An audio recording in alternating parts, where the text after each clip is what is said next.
इथं जॉईन झाल्यापासून थोडाफार हे होतं, म्हणजे बिल्ड होतं, कॉन्फिडन्स बिल्ड होतंय. कालच्या पेपरबद्दल ही असंच इथं दारात येऊन पण वाटत होतं की द्यायचं का नाही पेपर. म्हणलं ॲटलिस्ट बसूयात.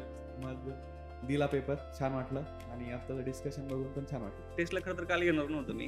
मला यावेळी राज्यसेवेचा चांगला रँक आहे आणि माझी पोस्ट फक्त रिटर्नच्या मार्कांमुळे गेली. मराठीत मला 22 मार्क आहे. त्याच्यामुळे भीती आहे मला रायटिंगची खूप जास्त. पण आज असं वाटलं की लिहू शकतो मी. खूप भारी काय लिहू शकतो. चांगलं प्रेझेंटेशन सरांनी जे शिकवलंय ते मी चांगलं मांडू शकलो. त्यामुळे खूप भारी वाटलं आज.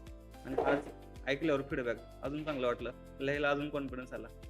सरांसारखा जर एखादा तुमचा चांगला मेंटर असेल तर खूप तुम्ही भारी करू शकता. फक्त कीवर्ड्स फॉरेस्ट म्हणजे एकदम टेक्निकल आहे लिहिणं. त्याच्यामध्ये कीवर्ड्सची गरज आहे आणि ते कीवर्ड्स जर तुम्हाला कोणी सांगितले की कसं करायचं आहे तर ते खूप बेटर आणि मला वाटतं की सर ते खूप भारी सांगू शकतात. आणि आमचा हा पहिला पेपर झाल्यावर तर असं वाटलं की सरांनी खरंच ते खूप भारी सांगितलंय. Thank you sir. आणि कालही असंच ठरवून आलेलं की सरांनी जे दिलेले नोट्स वगैरे डेफिनेशन्स पाठ करून आलेलं आणि तेवढं जाऊन उतरवायचं होतं. त्याच्यापेक्षा मला नाही वाटत मी जास्त काही एफर्ट्स घेतलेत. सरांनी जे दिलेलं तेच मी केलेले.